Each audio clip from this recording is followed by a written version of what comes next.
for Greatness podcast.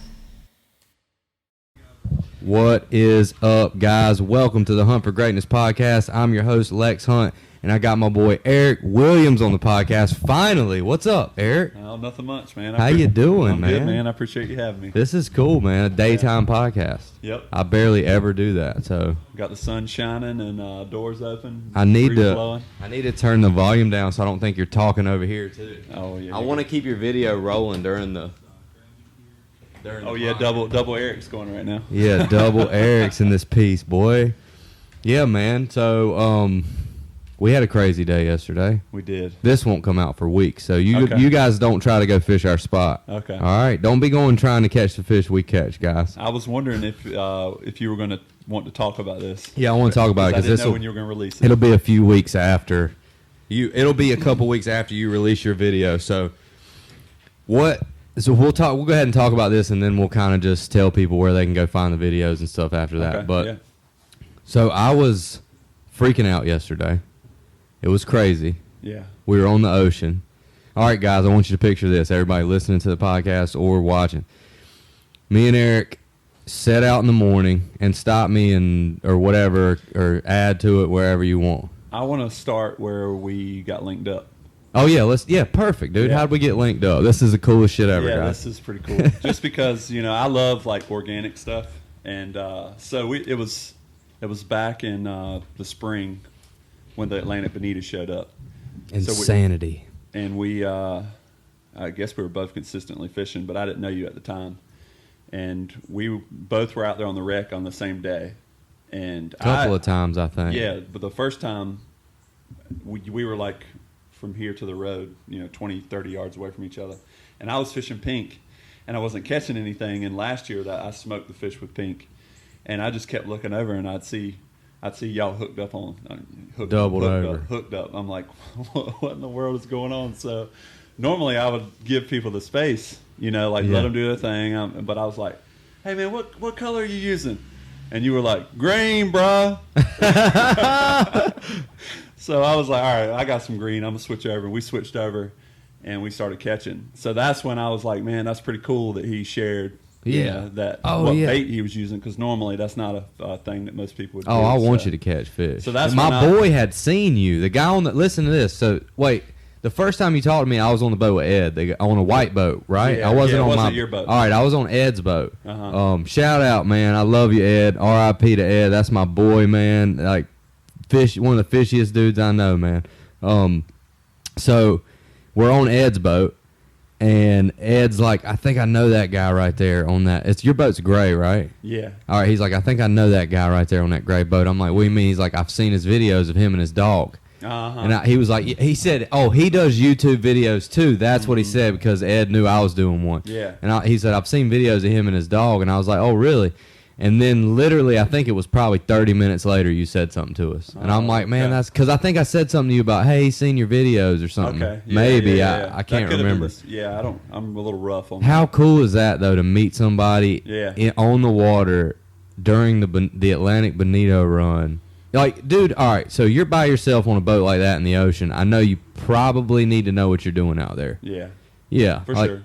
So describe your boat for our audience and listen. So I have a 16-foot River Ox, and they're made in like the late 60s, 70s, and they're made in Little Washington, North Carolina. Okay. And they were designed for net fishermen to actually fish their net safely. And what a lot of old-timey dudes would install basically PVC pipes on the front so that you could work the net down the pipes and just fish from the middle in the front of the boat. Oh, okay. And so it's a net boat.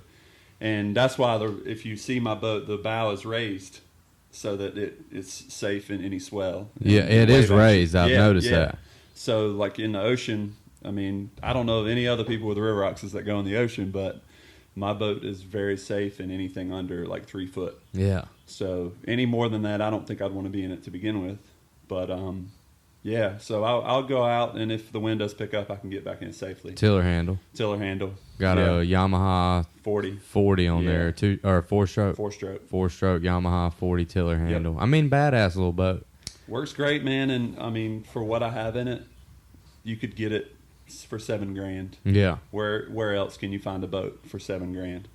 Well, Right when now- you said something to me out there and we met each other, and I was like, "Well, what's your name?" and got so I could look your YouTube up, Yeah.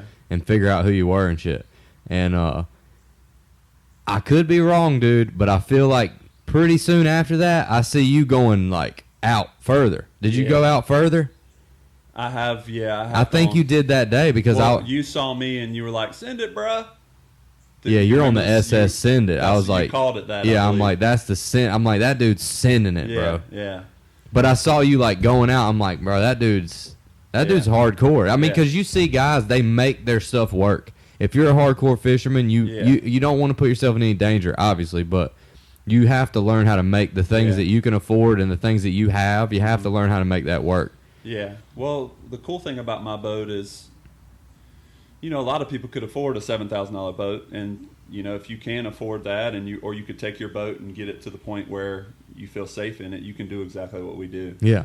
And a lot of people don't really realize that. They think you need to have a $50,000-$60,000 boat, and you can fish inshore, near shore, on a boat that's 16 to 18 foot. So Yeah. Oh yeah. I think that's the cool part about what I do is just being able to fish and it not cost me an arm and a leg. 'Cause Yeah. I'm burning 3 gallons a day. Yeah. That's nothing. Nothing. Nothing. $10 I can fish. Wow. So that is the cool part about my boat. Of course, like fishing with you, I love being able to walk around. Yeah. I can't really walk around on my boat. Yeah. But eventually I'll get one that's a little bigger. So, Yeah. but yeah, that's how we ended up meeting. Was talking through that, and then Crazy. I'd see you, and we'd always chat a little bit, and then. But yeah, what's really crazy is your buddy had seen my videos, and I don't think I had very many at that point. Yeah, he had definitely seen him. He Yeah. knew it was you with your dog. I think you take your dog out a lot. I Yeah. see your dog in a lot of videos. Yeah. Yeah. So that's definitely. I'm glad you brought that up because Yeah, that's that's a cool way to meet. And then Yeah. we're both kind of we're pretty much trying to do the same thing Yeah, here. Like we yeah. want to make cool fishing videos, Yeah. like help people catch more fish. Mm-hmm. And give you something fun to watch. Yeah. And of course, we want to get out there and fish, and it's just another excuse for me to get out there and go fish and try different stuff. Mm-hmm. Because when you make videos, it kind of forces you to try different things because you can't just go out there and catch flounder in the same spot every time on a video. Nobody's going to want to watch that. Well, and if you are too, I don't want to say, you can give away a spot really easily by doing that, and then all of a sudden you got 2-3 boats there, so you've got to like constantly have multiple things in the bag so that you can deviate, which is kind of what we ended up doing yesterday. And it worked out. Yeah, Great. because you wanted to go fish out there first thing, out. I don't want to say the spot. Well, I guess. Nah, don't say the Okay. spot. You wanted to get out there, but the wind was kind of blowing a little bit, so we fished the shoreline, and we fished that for an hour and a half. Slade. Yeah. I mean, Caught- so much fun. Caught 50 Spanish. Yeah, a lot. Yeah.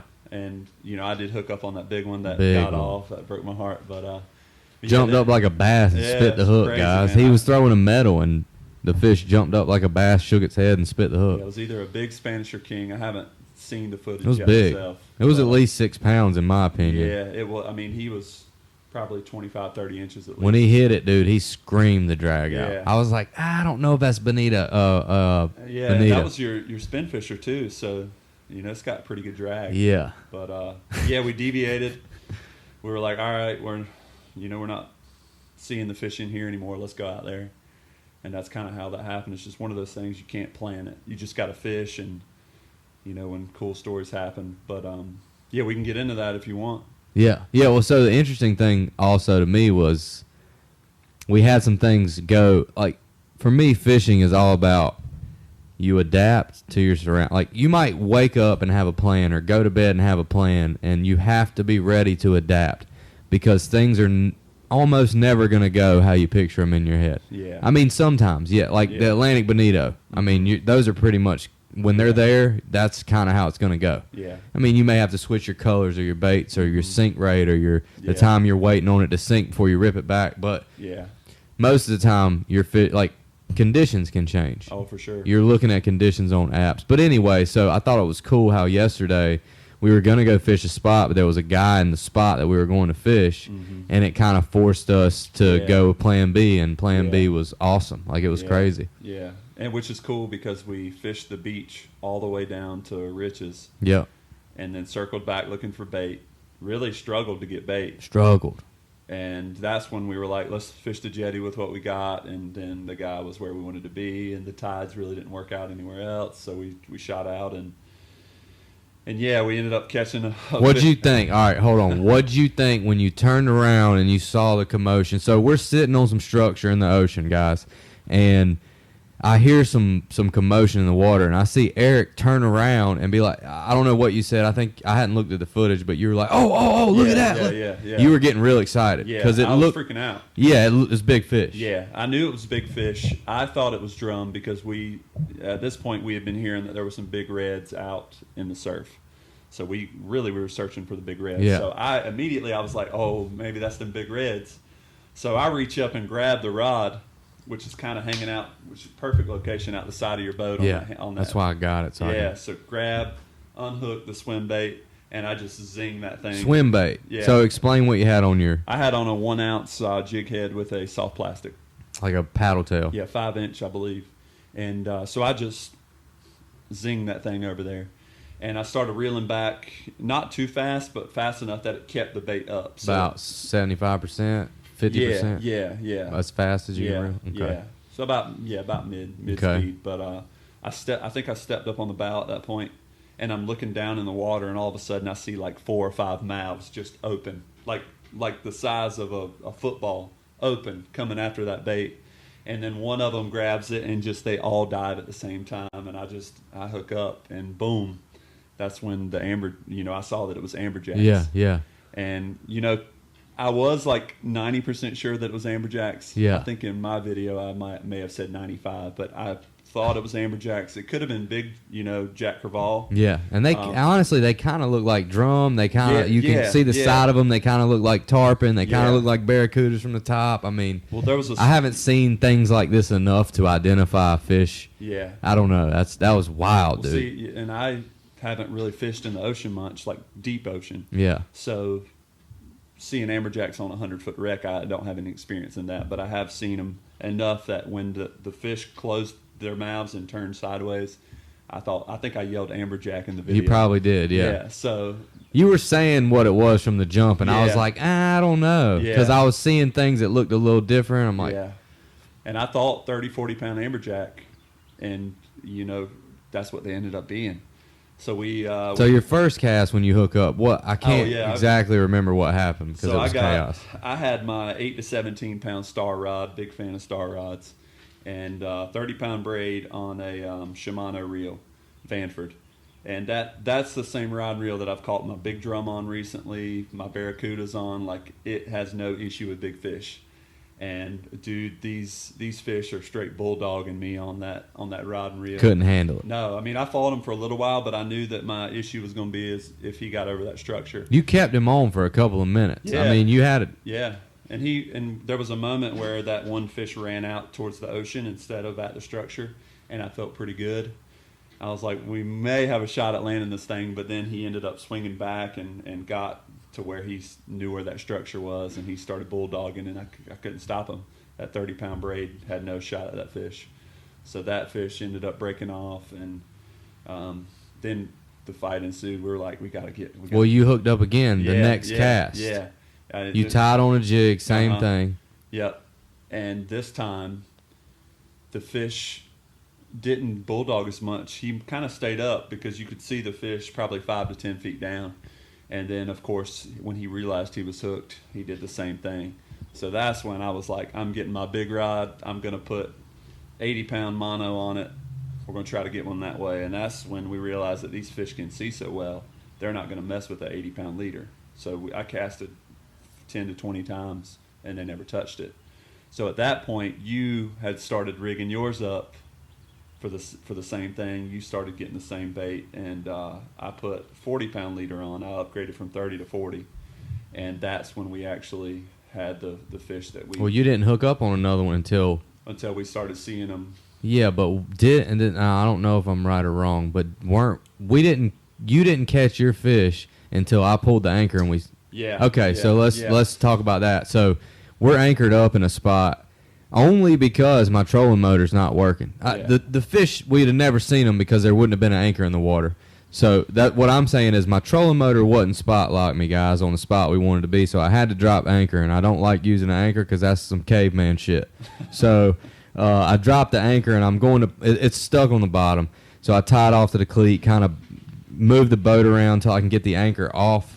And get the anchor off, I'm pulling it up, and there's a school. You saw them, too, Yeah, probably 15, 20, 10 to 15-pound amberjacks. Yep. They came up with the anchor. Right to the boat. Right to the boat, and then that's when we were like, well, we can't leave yet. Yeah. Okay, so we hadn't caught the big fish. Not yet, Okay, no. all right, cool. But we had both set up our big rods at that point. Well, we were double hooked up the second time that you hooked up. Yeah. When you hooked up the second time to the amberjack, the Carolina rig on the bottom got hooked. That's right. So I was hooked up too, and it didn't feel like it felt more like a red or a cobia maybe, but it probably was an amberjack, but it felt heavy, like a heavy fish. Yeah. It wasn't, because when I caught him on the swim bait, when I hooked up on it felt different. Like it was. There's nothing like that. I've never felt nothing like that. So we pull the anchor, we see the fish. So we start drifting. We start drifting over the structure, And you're seeing. Well, the threadfin herring kept boiling up at the surface, so that's when we decided to start casting at the herring, and then boom, one after another we kept hooking up, and we struggled to get them off of that structure because they'd run straight to it. And then when I finally got that fish with the 40-pound, I got him up off of the structure, and I had my drag lock down before I even casted, and I let him wear himself out really. He would. You had your drag all the way maxed out on a 5,000, right? Yeah, 5,000.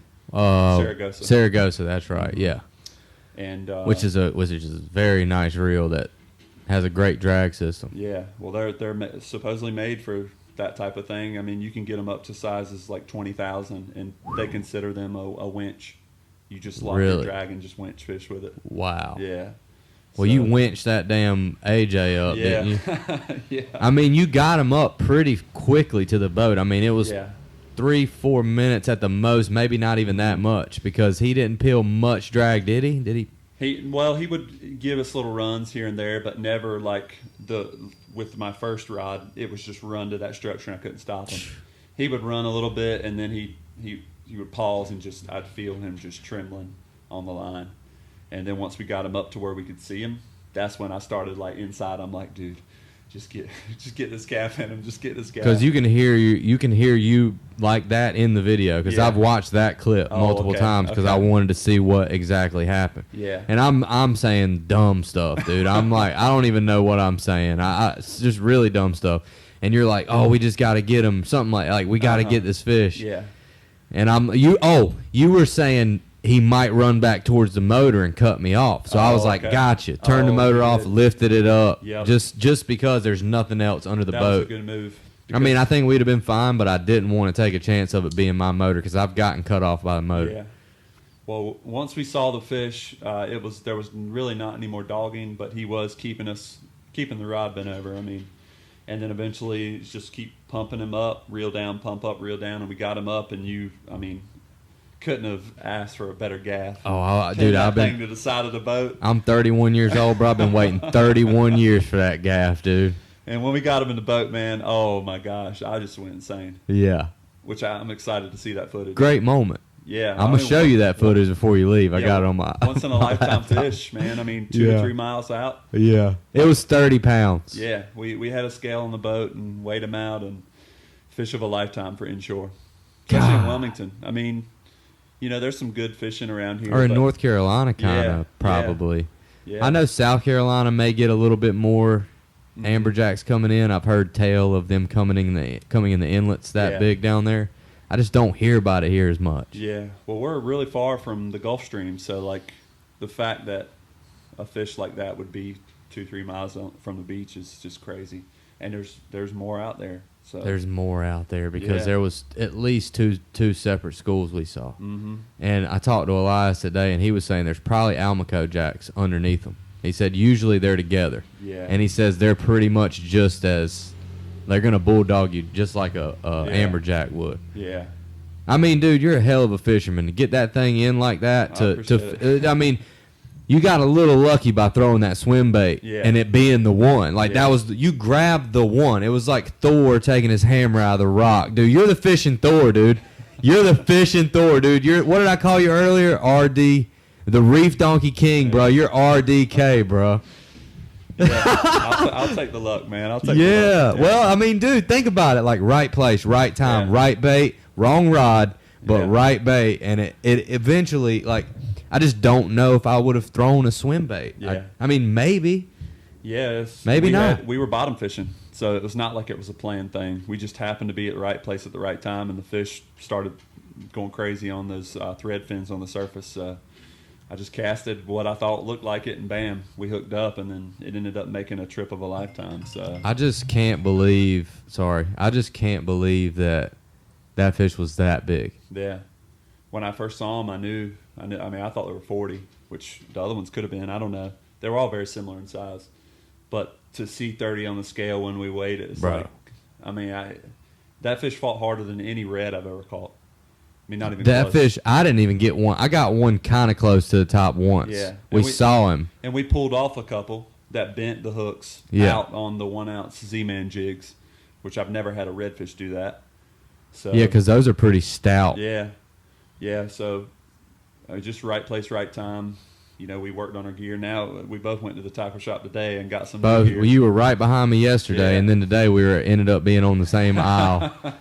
That type of stuff messes you up as a fisherman. Like, I'm so glad we landed one because I would have been pretty devastated had we not landed a fish. Because between me and you, we should have something sufficient to land a fish that big. Yeah. I mean, between the both of us, I got 80-pound fluoro. We got big rods. Like, I try to keep a big rod on the boat if I'm in the ocean. Mm-hmm. You know, I don't know. Like, well, they say, you know, if you're going to be fishing in the ocean, always have a rod rigged up for a cobia. Always. Because you never know when you're going to be riding and see a school. And you got it, and that first cast means everything. Yep. So that was a prime example of why you need to at least have one rod ready for that. And I should have known that because I've literally caught cobia in that same exact spot. Yeah. I should have known to have. I would have had like an orange bucktail as for a cobia with a white grub worm, probably a gulp. That probably would have worked. Probably would have worked. They seem pretty fired up on. And that hook wouldn't have been out. Oh, it's even stouter than what we were using. Yeah, it probably would have been fine. I hope those poppers. I hope we can see one come up and destroy one of those poppers. How crazy would that be? You're liable to catch a barracuda, a king, one of the AJs. Like, it could be anything on that surface like that. Especially if we were to get out there at daybreak where the sun is just coming up. Yeah. I mean, I'll be out there tomorrow at daybreak. I'm gonna throw that. Be there with you. I'm gonna throw that popper, dude. Yeah, I mean, there's no telling. So I've been thinking about it. You know, like, would it be worth it to run like a 6-inch steel leader off the end just in case? I mean, just something long the enough. fish ain't really gonna see that leader because it's top water. Yeah. I mean, I don't know. About a king though. You know, I don't know if you can get it to pop correctly. That's true. I mean, you could try it with a steel leader, but I think even mono is better than fluoro when it comes to top water because it's buoyant. Yeah. From what I hear, I've always used fluoro because I don't really have mono. Mm-hmm. But like a mono leader is supposedly better, and then also if you have a walk the dog lure, loop knot is better when you're using that. You get a little more action, which I don't even know how to tie, but that's just info that I know is. I haven't taken it to the bank yet, but I've never fished with a tuna popper, so me either. So this will. You want a cigar? No, I'm good, man. Will you hand me that lighter behind you? Them headphones are. Oh, you got long ass arms, Thor. Dude. Yeah, fishing man. Thor, bro. We got to get T-shirts made with Thor on it with instead of his hammer, it's a fishing rod and a damn amberjack. That would actually be pretty cool. How cool would that be? You remember Rob Dyrdek's TV show? Fantasy Factory. Or do you remember Rob and Big? I do. Yeah. All right. Do you remember their pool? How he painted himself as this centaur? Yeah. You know what I'm talking about? Yep. That's what we need to do with you. He had he was mixed with a mermaid, right? He was a merman or something, right? Or was Big the mermaid? That could have been it. And he had the trident. Yeah. So he made himself super jacked. Yeah. That's what we need to do with you, Thor, with a fishing rod and an amberjack, dude. Somebody needs to draw that. When this podcast gets big enough, I'm gonna get people to do shit like that, dude. That sounds good, man. We're gonna control people, dude, just like the government. Yeah. That was so crazy yesterday. I'm so glad. Like, this shit happened yesterday, y'all. So it's cool that, and then I see you in the tackle shop, and you're like, "Hey, you want to do a podcast?" I'm like, "Hell yeah!" I mean, we were gonna do it anyway, but it's cool. We got to fish together before. Yeah. Well, it worked out good because you had a job this morning, right? Yep. And I'm caught up, so my workload is free today, so it's worked out. Amazing. It's too windy, so we can't fish. So yeah, it's too windy outside, so we gotta sit and talk about fishing. yeah, sounds. That's good. how it goes, right? Yeah. What made you start doing YouTube fishing videos? So COVID happened, which was, a year of lockdown, different forms of lockdown, and the real estate market for me took a big hit because I'm on year 4, so I'm pretty young in the game, so I'm not established in like the Wilmington market. So at the time, I was paying $700 a month in Zillow leads. What does that mean? You pay Zillow to get leads? Yeah, so a lot of people Really? A lot of people don't know that a lot of the sites, Realtor.com, Zillow.com, they pretty much have a monopoly where when they list your property, they will market it so that realtors can buy the leads that people call in when they want information on the house. Oh, wow. Yeah, so all of the stuff that you see on Zillow where it says, "I'm interested, my name's Susan Priest," or whatever. Wow. That goes to a realtor that paid for it. So I was trying to get going in Zillow, and I was paying like $700 a month for one call. And those leads. What do you mean for one call? It costs $700 for my phone to ring once. What? Yeah. So it's like the price. Even if they don't buy the house? Even if they don't buy the house. Oh, my God. They could call me and say, "Hey, I have a realtor. What's the square footage on this house?" And that wasted my $700. Oh, no. Yeah. Had that happened to you before? I got bad leads, but that's a part of it. So it's a crapshoot. It's like gambling. Yeah, I'm prefacing the fishing videos with the why. So a lot of realtors, and we're talking about the Wilmington market, they'll pay $3,000, $4,000, $5,000 a month for 10 calls. Oh, my goodness. And, I can't afford that. So I'm, a former teacher, taught for almost 5 years. And I got into real estate because I wanted to make more money. And that's another story there. But I was trying to figure out a way to, like, market myself and do it in a way where I'm already doing stuff that I love and I can just share it with people. So I was already fishing. I've been fishing since I was a little boy. And I decided I'm going to take the GoPro one day and just try it. So you already had a GoPro for just other stuff? I borrowed my friends. Really? Yeah, it was a GoPro 4. So, wow. Yeah, so it was a GoPro. I don't know if I've seen your first. Did you make a video that day? Yeah, it was the first drum video. I had to have seen that, right? It's my number one fishing video. I had made some duck call videos before that, but that was like 3 years ago. With a GoPro?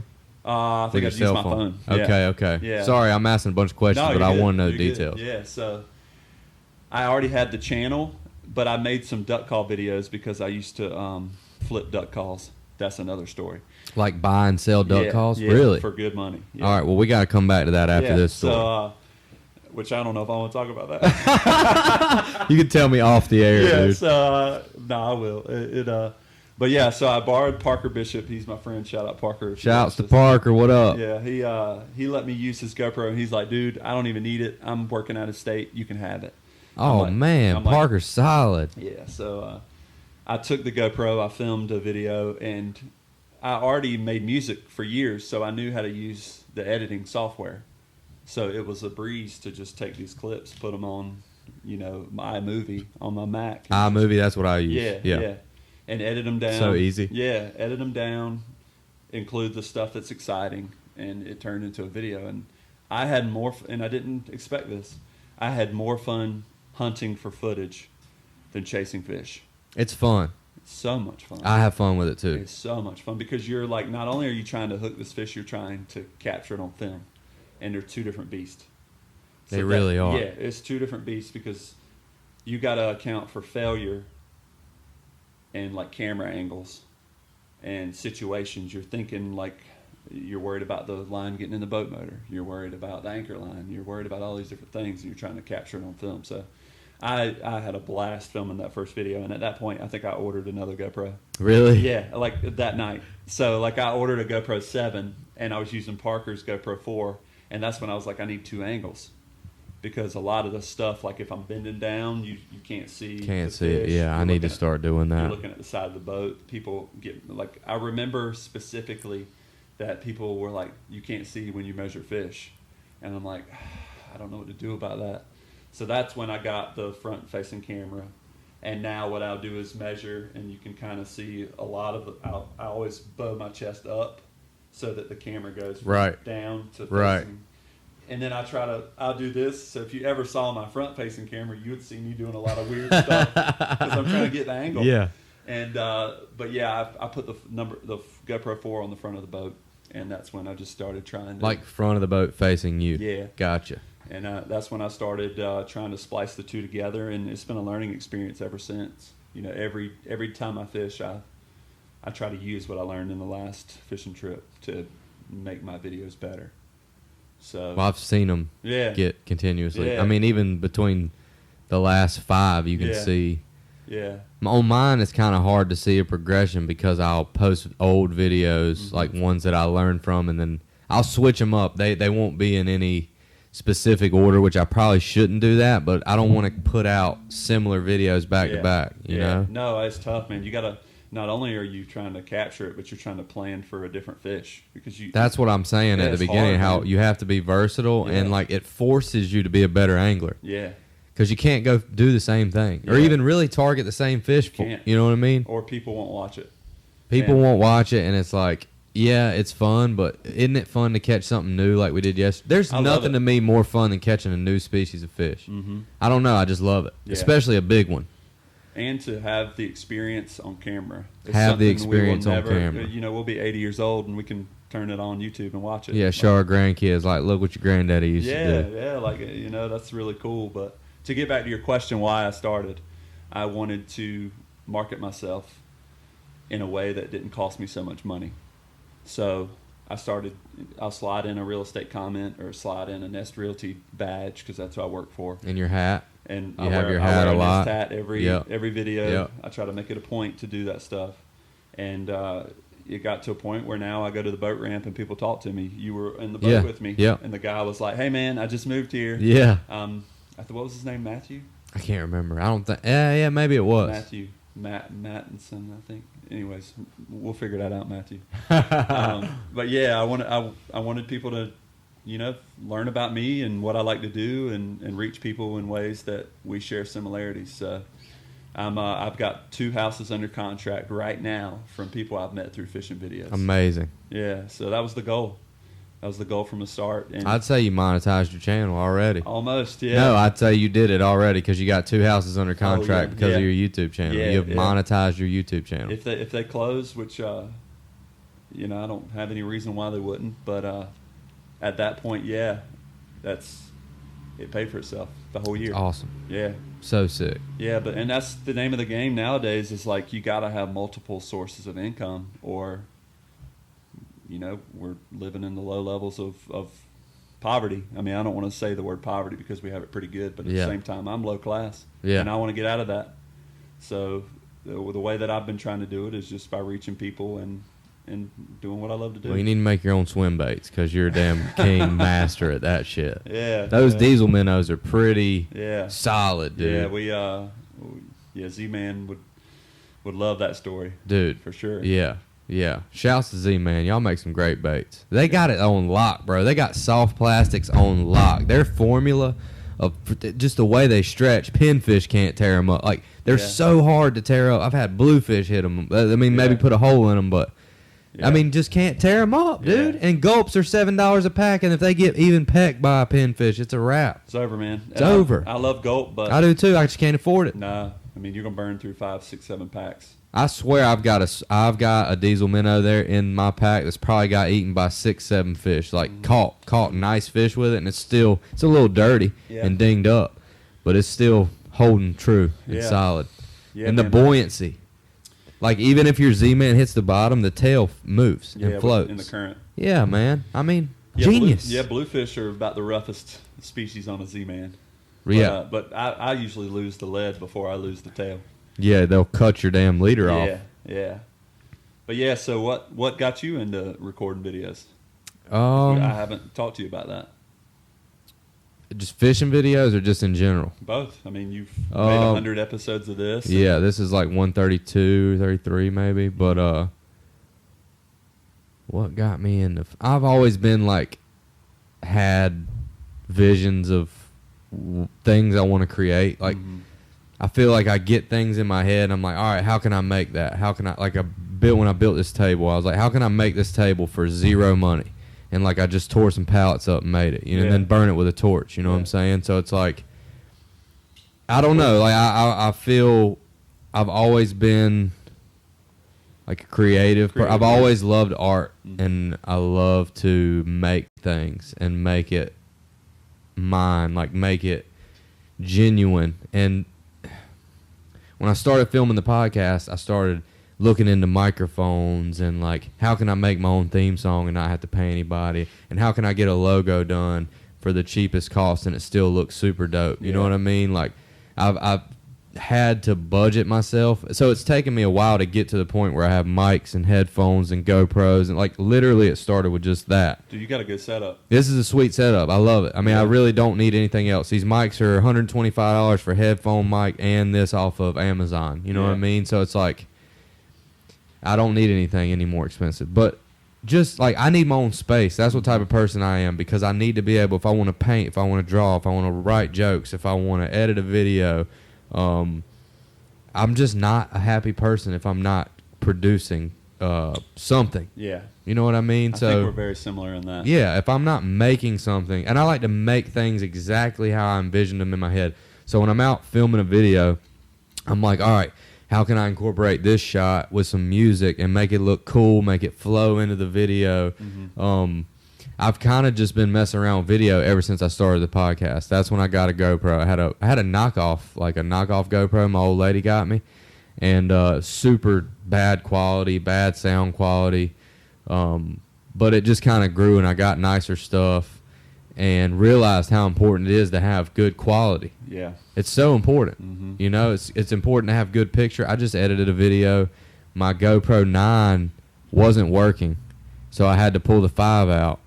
I think it's a 5 or a 7. I don't know. I had to film with that one, and it's in a case, and you can't hear barely anything, and it's like, and the screen is not, I mean, the colors aren't as good, and I'm like, and I had to put in there a disclaimer, like, sorry, my GoPro 9 wasn't working. I had to, so I was editing that video right before he got here. I just got done with it, and it was like, I'm thankful to be able to have a little better quality. It really makes a difference, dude. Just from the 7 to the 9, the image stabilization is huge. Pretty sure it's a 7 I have and a 9. Yeah. Pretty positive. Yeah, because I upgraded from the 7s this past year. I didn't realize how good it was until just now. Yeah, I asked for a 10 for Christmas from my mom. I didn't even know there was a 10 out. Yeah, it just came out. The front-facing camera on this thing's dope. Yeah, you can't see everything in the front-facing camera. Yeah, but it's still. Well, it gives you an idea when you're on the boat. Cool feature. Yeah, very cool. The touch screen. Yeah, very cool. The new 10s have, I believe, 5K. What is that? 4K? Mm-hmm. Really, it doesn't matter because the computer software. I've never. So the reason I started the fishing videos, dude, is like I've never really been. This is probably my 7th year fishing here. Pretty sure. I've never really been able to catch fish. What's the word I'm looking for? Consistently? Yeah, consistently. I've never been able to consistently catch fish. And every time I brought a GoPro, I didn't catch nothing. And then when I'd leave the GoPro at home, which I could never remember to bring certain things. Like, it's a whole nother list of things that you got to remember. Yeah. So I would leave it at home, or I'd forget to put it on, or I'd forget to be filming, and, like, things would happen. And I'm like, all I got to do is remember to turn this thing on. Like, that's where it starts. But then you get all these other things, like, all I got to do is remember to explain this, or show this, or shoot this, or... So it starts, for me, like, remember to click the thing on and take it out and put it on. Yeah. You know? So, like, if one day I went out with some mud crabs, it was like my first couple actual fishing videos. You saw them. Sheep's head. Yes. It was a sheep's head and drum. But, like, I wasn't explaining anything. It was like in the spring this year is when I really first started doing it. And I've caught some big sheep's head before. I just never thought about filming them or anything. But that's really, it started in the spring, and I'm like, man, you know, I am catching a lot of fish now. I kind of know what I'm doing. I got a good boat. And then I never went out in the ocean in my boat because I never had my GPS, and something else wasn't ever working right on that thing. Oh, I didn't have a trolling motor. Didn't know where any wrecks were. Yeah. You know, so it was like I didn't have a radio, but I didn't realize your cell phone's going to work if you're only a couple miles out. I don't need a radio. But so this year's really the first year I've ever been out in the ocean with my boat or with a boat ever. Yeah. So it really changed when I got that GPS working, that screen, it changed everything. I'd never been able to see the bottom. Yeah.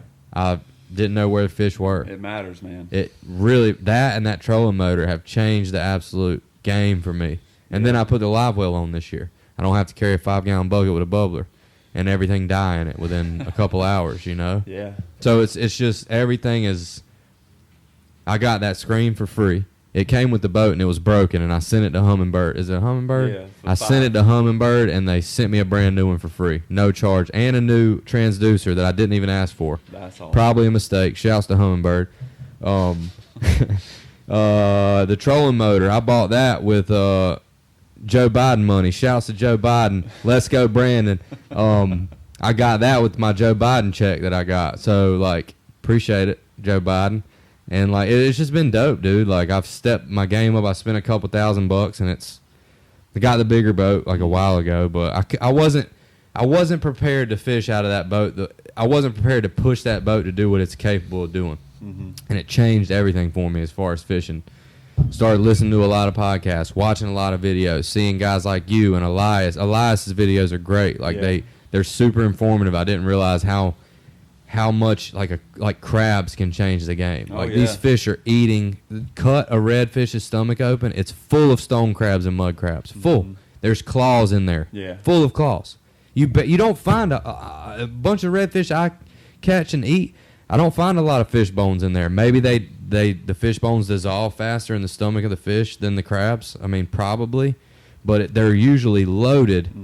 And sheep's head are usually loaded with barnacles. Yeah. Loaded. So you can literally peel the clam clusters off the side of a dock and catch a 9-pound sheep's head with it. I've done it plenty of times. Just with shit off the side of a dock. So it's like just paying attention to stuff like that, cutting their stomachs open. What are these fish eating? What tide are they? You know, paying a little bit more attention, not being so. I kind of float through life and just enjoy myself and don't really pay attention to detail too much. And I've kind of tried to fish the opposite way of that. Like, I enjoy life. I like to have a good time. I like to talk to people, smile, laugh, joke around. But, like, when I'm out fishing, I want to accomplish my mission. Yeah. Like, I go out there with a mission, and I want to accomplish it, or I'm going to be a little bit upset. You know, I have high expectations on myself out there on the water at this point. Well, it's like the way I look at it is every day I fish is an investment of my time that I'm not working. So I got to catch fish because I got to convert that into a video, which will eventually lead to more real estate work or monetization if I get to that. And so it is an investment. So yeah, you want to do a good job. That's why I'm real selective on when I go, because you got to look at the conditions and know that this is a good day that I should go. Right. Even if you don't feel like it. Sometimes you don't feel like going, but if it's a good day and you're trying to improve, you got to go. Got to. Yeah. There's nothing more valuable than on the water experience. You can listen to podcasts, you can watch our videos, you can read about stuff all you want to, but until you get out there and, like yesterday, you might not have grabbed that perfect swim bait. We might have been out there for 10 minutes or the whole day trying to figure out what are these fish going to eat. Yeah. Are they only going to eat live bait? Are they going to, you know what I mean? Like, it could have been way harder. I know it was hard and we had to put a lot of work in to land that fish, but you literally got bites off gate. So we got lucky when it comes. I think fishing has a lot to do with luck. Yeah. I mean, I think the situations are luck, but you can be prepared for the situation. Yeah. Which, you know, I had a 30-pound leader on, tied on. Hard to tell what, I mean, and if it was reds, you probably would have landed it. Yeah. Yeah. And I've never casted at an amberjack. Same. So, you know, like we do have tarpons that pass through. I've cast at them before. Would a 30-pound leader catch them? Probably not, because they have really coarse mouths. Yeah. But you got to prepare yourself. You got to have your knots together. You got to have your line together. If you haven't changed your line in 5 years, it's a wrap, dude. That shit's dry rotted. That's right. You don't have a shot. So, like, there's a lot of prep that goes into it so that you can be successful when you're lucky in the situation. Yeah. So, but yeah, it was awesome, man. And the water clarity was as clean as I've seen it in a long time. when I caught the cobias out in that same area, I could see the ship. Yeah. Like, it was crazy. I could see the ship. Like, it was this big black mass. Like, you could see it kind of look like a point. That's funny you say that, because the clearest I've ever seen it was 4th of July week last year, and you could see the ship. That's wild. Yep. 25 feet. It was like that for a week. And Yeah, I don't know if I was out. I don't think I was out there. I try to stay away on near July 4th. I'm Yeah, like, well, I wasn't out there on the 4th, but that week. That's how I remember when it was. But yeah, I could see the ship too. So it's wild. yeah, it's just. I feel like we were pretty close to being able to. If it wasn't overcast and the sun glaring off the top of the water, I think we probably could have seen it yesterday. Windy. It was pretty windy. It was. It got rough. Dude, I try to ignore that while I'm out there, but it's just like, because we get wrapped up, but I forget to drink water out there. Yeah. Like, I'll be so obsessed with what I'm doing, I forget to drink water. Yeah. Crazy. I don't forget them snacks though. Them snacks, boy. My man Thor keep them snacks, boy. Yeah, I can't forget them. That's interesting that you started, and it's working, that you started your fishing channel to advertise your real estate, and it's like you're literally making yourself more well-known member of the community in Wilmington, because people all the time are like, hey, I saw your video. Hey, Yeah. Everybody that's going to buy a house that's seen your videos is probably going to think about you. Yeah, I mean, Just saying. And that's my people. You know, like the people that are out there trying to grind and catch fish, like that's who I am. Like, I'm not out there to try to pretend to be someone else. Like, that's my past. That's who I am now. That's who I'm going to be in 20 years. If I'm on a billboard one day, Eric Williams Real Estate, like, I'm still going to be that guy out there in a boat trying to catch those amberjacks. So sick. And I know that about myself. Like, I'm not going to change for anybody. Like, I love to be out there. Yeah. And you seem like you seem like a people person. Yeah, man. I've always been joked for, like, Jordan Manning, my best friend. He always calls me the mayor because I know everybody, and that's really funny because, like, when I see you, I think you're exactly the same way. Like today in the tackle shop. Did you know that redheaded guy? My neighbor. Oh, okay. Well, he's not my neighbor. I've talked to him 2 times, but like I sat there and talked to him for like 30 minutes today. I saw that. Yeah, because he's a commercial fisherman, and I see him going down the road with his boat and a big net, big gill nets. Uh-huh. But I just, I talked to him a few times. I didn't know if he was, a nice guy or interested in talking to me, but I recognized him when he walked in the store, and I'm like, all right, well, I need to say hey to him. Yeah. And he is a super nice guy. He's a super nice guy. A lot of people are scared to make that initial contact, and I'm always like, man, what's up, man? What's the worst thing? You're gonna be a dick to me, Yeah. or what's the worst thing with a girl? You're gonna turn me down, make me feel like I'm ugly. Yeah. Come on. Yeah. Come on, bitch. Nah, I love it, man. I love it. Like, just because you learn so much about people, and then they can turn you on to stuff that you didn't even know. Absolutely. Like your neighbor who's a commercial fisherman probably has 10,000 hours out there, and I guarantee he's only 26 too. Well, that's what I'm saying, and he knows spots that other people don't know because he's running his nets over these marks every year for different fish that come through at a certain time, and he'd be a really good contact for me. I'm gonna tell you this because if he does come through for me, like he said, what he told me today, he said during the winter he catches big popeye mullet, and he says the big drummer always mixed in. He said they're in 2% of the water, and he said when I find them, I'll call you and let you know. I'm like, what awesome. more can I ask for? So when he does, we'll go out there and catch them. And then we'll buy some steaks and cook them for him. I told him that I was like, what do you catch mullet for? And he's like, sell them. Sell them, yeah. I was like, so are they good to eat? He's like, man, I love them when you smoke them. He was like, I'll smoke some. Awesome. He's like, I'll smoke some for you and bring it to you. I said, well, I'll smoke you a ribeye and bring it to you because I can cook the best ribeye you've ever had. Yeah. I'll get them from True Blue. Oh, yeah. The pieces of meat That's from the good, butcher man. shop. Oh, yeah. And smoke them on my Traeger for an hour and then reverse sear them. Uh-huh. Bam. Best steak you'll ever eat in your life, dude. Yeah. I can't even buy steak no more. I don't buy steak from restaurants, don't buy seafood from restaurants because I'm always disappointed. Yeah. Every time. Mm-hmm. But yeah, hopefully he comes through for me. He said he wants me to go out there with him, and he said, I want you to come out there with me, have a 100-fish day. I'm like, 100-fish day? I'm like, damn. It sounds kind of normal for them to have like a 100-fish day out there. That's crazy. But that's like he works at Atlantic Seafood. So Okay. on the days that he doesn't, and somebody like that, I mean, they're getting a lot of info Yeah. on the water. From people that do the same thing. Exactly. Super nice guy, man. I actually started talking to him when somebody came through our neighborhood and ran through everybody's car that was unlocked and left all our shit, our doors open, our stuff open, and then I installed cameras everywhere after that. And he was riding by. I'm like, they get into your car. He's like, man, they stole my pistol out of my car. He's like, I got him on tape. He's like, I got him on tape. Dude's wearing a ski mask. That's when I started talking to him, and I'm like, and he knows my buddy Cooper because Cooper works at the fish house up there in Hampstead. But, yeah, dude, that people call my granddad the mayor because my granddad would talk to anybody, and he was a commercial real estate salesman like I was telling you. Okay. And, I mean, there's a lot of benefit in being nice. Yeah. That's all you got to do, man. Just say, hey, because you also don't know what kind of day that person's having, and you being a positive interaction for them could change their week. And then I mean, the scary part is, like, somebody could be ready to harm themselves, and because nobody's acknowledging them, they don't think they matter. And just you even saying, hey, or listening. Mm-hmm. I mean, it's just small interactions can mean the world to people. Yeah. I'm sure I've been there and just not tried to acknowledge it, like as far as being down on myself and somebody saying or doing something that, you know, maybe pushes me to the next. I mean, maybe it hasn't been as extreme as like wanting to harm myself, but I've definitely been down before on you know, like, and needed friends to be like, hey, come over here and watch a UFC fight, or hey, let's go fishing, or whatever. Like that type of shit helps me get through hard times. You know what I mean? So I mean, we need people, bro. We need people. Yeah, and just for me, like I may talk to people all the time, but at the same time, like to get out in public, you know, I may only do that for an hour a day, 2 hours a day, if I don't have a busy workload. So it makes me feel better to talk to people too.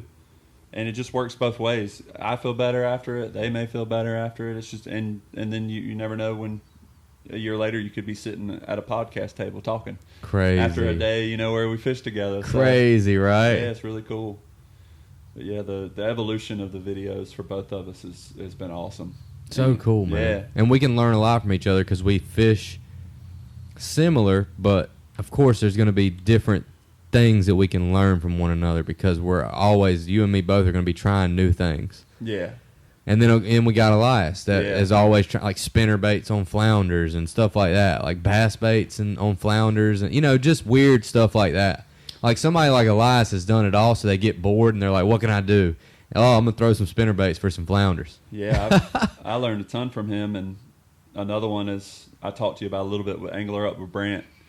You know, he had the real estate thing going. I was like, man, I need to do that in Wilmington. Awesome. Yeah, and I mean, Elias. You need to have a fishing podcast.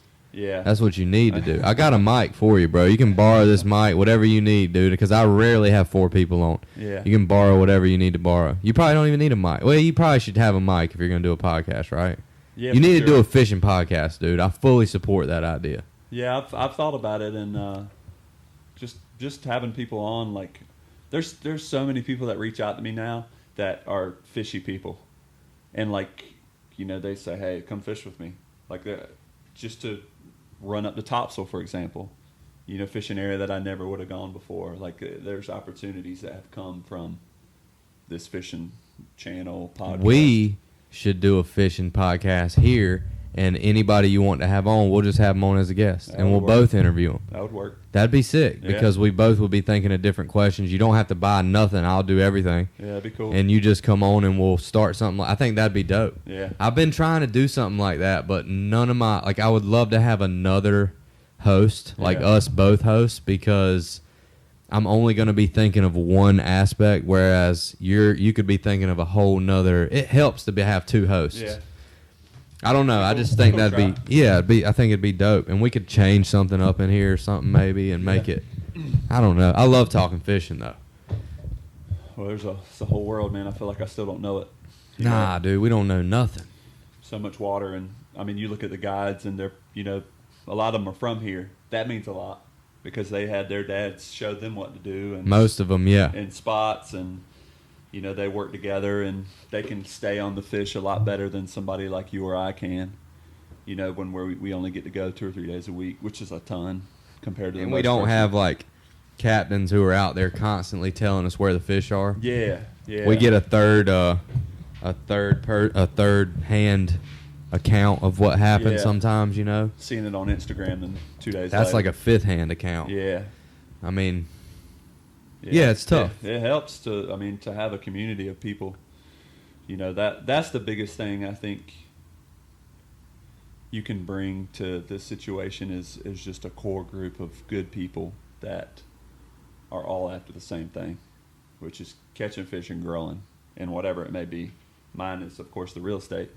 You're trying to grow your podcast and get bigger in comedy. Like, just having good people around you to help you is Yeah. the way to go for sure. Yeah, it's like things I enjoy, and I'd love to be able to make money. I mean, I've Yeah. made money doing comedy, but nothing like crazy. Yeah. You know, so it's like, I think that most people, when they want to make money off a hobby, they have to do it for free for a long time I was about to say and that. continue to improve, not just stay. Well, I think, and the reason it works for those people is because they do it because they love it, not because they want to chase the dollar first. Right, right. Like you can attest to this. Like, one fishing video is 4 or 5 hours on the water. It's 3 or 4 hours editing. It's now my work is backed up. I've got to catch up on my work. I mean, like, that's the story of my life. Yeah. My phone is going off on the boat, which I'm sure you noticed that Yeah. every few minutes. I'm like sending an email or Yeah, sending a I've had text, much like, people that were doing it much more than you, though. yeah, like my job is it comes first. But luckily, with real estate, most people don't start calling me till about 9 o'clock, and I've caught a lot of fish by 9 o'clock. So it works well for what I do, and I guess comedy would be the same way because you do your stuff at night. Yeah. Well, I do it after kids go to bed. I don't want to Uh-huh. miss time with them. Yeah, You know, it's usually 7, 8 o'clock. yeah, So that's why I have trouble doing open mic, because you got to get there 3 hours early to sign up, because there's 40 people wanting to do it. uh-huh. And like it is what's the word I'm looking for? I mean, it's terrible to sit through some of those comics because they're not comics. Yeah, They're just doing an open mic, and you're like, oh, that's not how They're- you're supposed to do they're that. learning, right? Yeah, which is how, I mean, I bombed the other night, and it felt terrible, but I also learned that I'm not as good as I think I am. Like, I cannot come out off gate and dig a hole I'm not good enough to dig out. Like, I'm not a professional comedian, so it's... Well, to that point, I think that when you know you're really good at something, it's time to move on. And if you think you're good at something, you need to reassess where you're at because you're not growing anymore. That's right. So, like, I mean, we talked about this a little bit, but look at Dave Chappelle. His comedy from 25 years ago and his comedy today are two different things. Totally different. And, like, a lot of people, I would consider him the GOAT Same. Love Dave Chappelle. because he can say something in a way that is completely horrible and hilarious at the same time because he's pinning points that are completely accurate. Yeah, and he's making a point, a valid point. Exactly. It's funny, it's horrible, and he's making a valid point. But yeah, and how many people have told Dave Chappelle that he's great for the past 25 years? Millions. A lot. And he's still evolving. And that's what you got to do to stay on top. And Dave Chappelle started doing comedy by standing on a box in Central Park with an amplifier and a microphone, and people just walking by him like that. He's nobody. I'm pretty sure he did that during COVID. Like, who's this homeless dude Yeah. out here talking on? Who's this crazy homeless dude out here talking on mic? You know? Yeah, before his Netflix deal, I think he was still doing that. He did shows in Ohio in his backyard he spaced people out and did show and like I've seen some of the shows and they're barely any comedy. It's him being pissed off about it's him talking and him being pissed off about what's going on in the world. Yeah. Basically, so it's like he's not scared, bro. Like that dude is not scared to say what he thinks. Yeah. Regardless of cancel culture. That's what I respect. I respect that he walked away from $50 million in Chappelle's Show because they wanted to change the way he did Chappelle's Show. Yeah, that's a testament to him because then, he stood firm on what he believed and ended up making, $200 million off of Netflix? Yeah.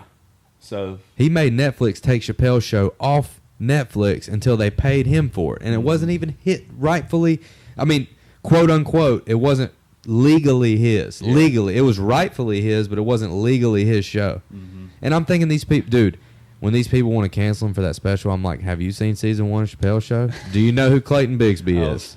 Come on. You know who Tyrone Biggums is. Yep. I mean, dude, classic stuff. Classic. Yeah, I'm like, have you seen that? Yeah, he's the only one that can get away with it. And Neil Brennan's a genius too. Do you know who that is? I've heard of him. He's the guy who wrote Chappelle's Show with Oh, Chappelle. okay. He's a skinny white guy stand-up. His stand-up's great too. But him and Chappelle wrote Chappelle's Show. Genius, dude. Okay. Absolute I didn't know genius. I mean, you got Prince. He played Prince in Chappelle's Show. He played, who was, Rick James. Rick James. Rick James, bitch. Yep. Yeah, dude. Charlie Murphy. Yeah. R.I.P. Charlie Murphy. That was a show. That was a hell of a show. Yeah, it's a shame that didn't continue. I know he made a comment one time. He was like, they stole the show from me and gave it to Tosh Point up. He's great. It's like, yeah, man, you're right. Because he did exactly the same thing. He really did. Yeah. That's I funny. think Daniel Tosh is funny, but he ain't Chappelle. Yeah. No, I agree. You ain't. I mean, Nobody is. I mean, you think of the all-time greats, but like, I can't think of many who have stood the test of time, like who have been as prevalent as Dave Chappelle and made these. I mean, you got George Carlin. Have you ever seen George Carlin? Yeah, he's very similar to what Chappelle's doing now. Yeah, so he makes valid points, but he's funny and he's very smart. You know, so like you have George Carlin, and I'm sure there's other people, but there's not many people who do comedy like Dave Chappelle. You know, and it's a weird art form. I've always felt this way about it. It's a weird art form because you're expressing your thoughts and opinions in a way that's supposed to be funny, but you want it to have some truth to it because the funniest things are true. Like the funniest things are things that you've thought about, Eric, when you're going to do something. You blow it off and you're like, oh, that's probably wrong that I think that. Or that's probably offensive to somebody or whatever. But if I can take that thought that you have and that everybody in the room pretty much relates to and make that funny and make it so we can laugh at ourselves for even thinking it. Mm-hmm. Like Dave Chappelle does that better than anybody. And the callbacks and the punchlines.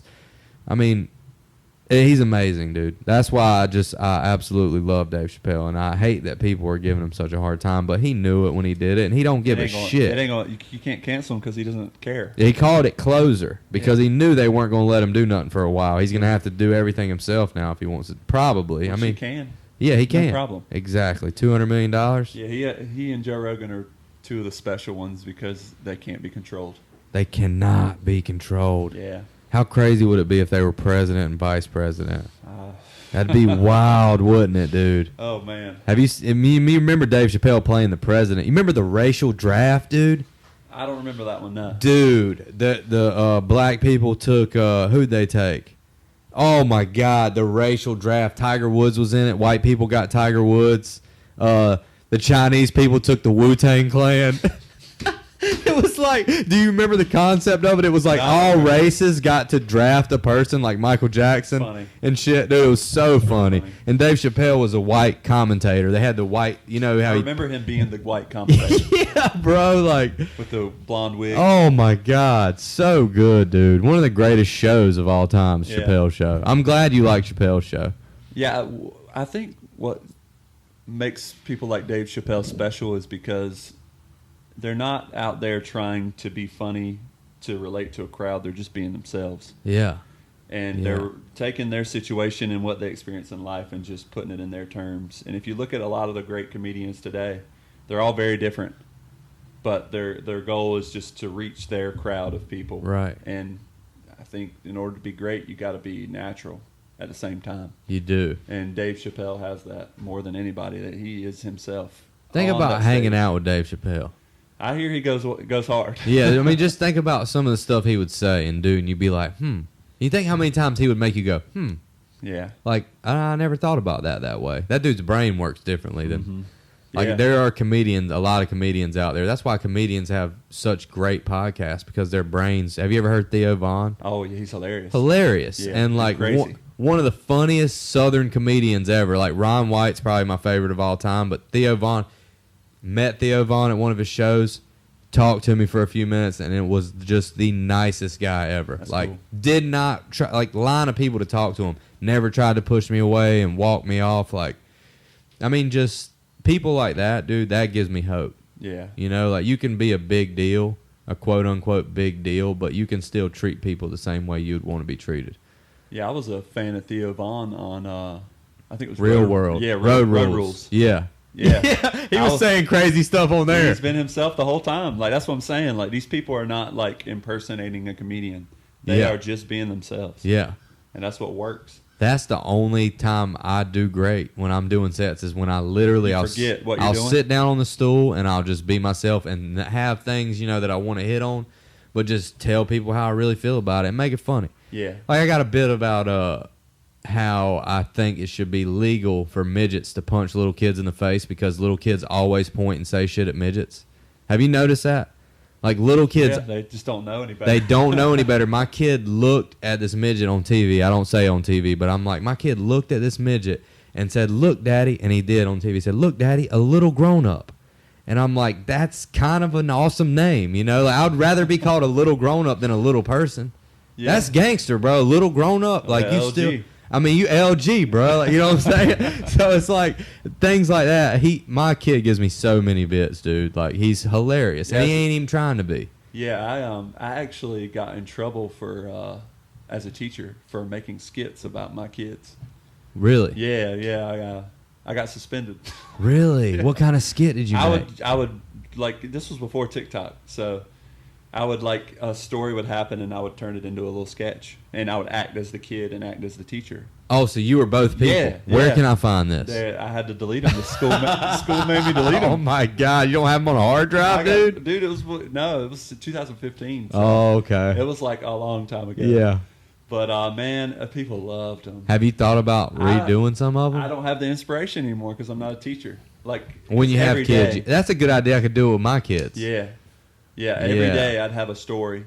I used to have a pile of stories of crazy kids because I worked in it. Just kids saying crazy stuff. Oh yeah, and like they're all animated and like, but yeah, I got suspended for a month as a Wow. teacher, and they like had to review my file, and I got wrote up and all this and that, and but yeah, man, so I can relate to kids being hilarious. They're hilarious. And they don't know it. They're serious as a heart attack. Yeah, They really are. yeah. Kids are amazing, dude. My kids give me so much. And my old lady, too. She gives me a lot of material because she be saying some... I'm like, did you even think about that for you? She said the other day, I said, I wonder who named this road, Yadkinville Road. She said, Christopher Columbus, duh. I'm like, bitch, there weren't even no roads when Christopher Columbus came over here. It's just straight trees. Straight trees, bro. I mean, come on. Oh, she was serious. Hey man, I guess it don't matter really at the end of the day. But like dude, it's hilarious me picking on her. But yeah, so where can people find you? You can look me up on YouTube for Eric Williams. My Instagram is eWilliamsRealty, all one word, and Facebook. If you are into Facebook, I know it's kind of on the Boomer. on the out, but just Eric Williams. I get a lot of views off Facebook. Yeah. Off them groups. Yeah. Them old dudes in them groups. Hey man, you gotta ride it while you can. You got to. I'm They gonna gonna ride. shut 'em down I'm gonna soon. ride that wave. I'm gonna jump on TikTok here Yeah. before too long. I've been trying it. Have you got It's TikTok? hard. It's Is hard. it? Yeah, because we record GoPro horizontally and TikTok is all vertical. So let's figure that Oh out. wow! Got to figure that out. I didn't know that. Yeah. So like if I try to like take a clip, it's small. So that's why you turn your phone horizontal when you record for your video. Yep. Okay, because I don't ever use my phone, but I need to. Yep. That's a quick pocket cam. So. And you just airdrop it. Mhm. Easy. Yep. Easy peasy. Y'all guys can come up with airdrop, but you can't come up with how I can flip my GoPro to TikTok. You know how you There could do probably it? is a You know way. how you could do it? Screen record it. Yeah. Screen record it on your phone. Couldn't you do it like that? And then crop it. You can Screen crop record down. it. Can you crop a screen recording? That's the question. Yeah, I don't know how much you're gonna get because the field of view. We'll have to experiment with it. Yeah. But yeah, TikTok's the way to go, man. There's people making millions of dollars off of that stuff. Yeah. So And it's like a minute video, right? they're all, 15 seconds to a minute. They're super short Yeah, videos.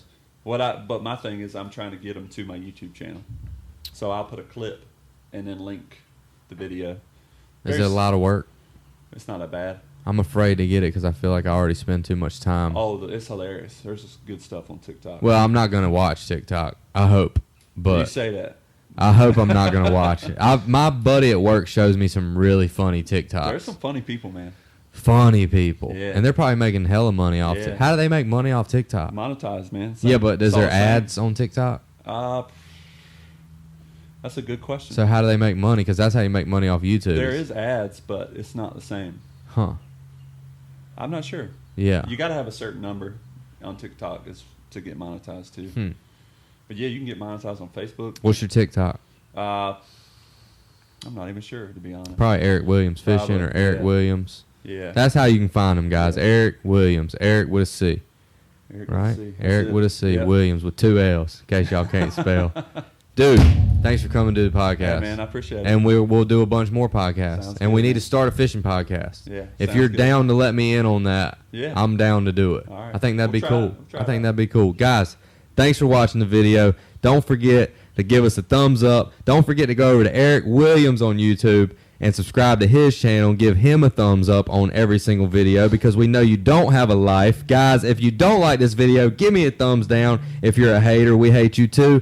Holla back, boy. Thanks, Eric. Thanks, man.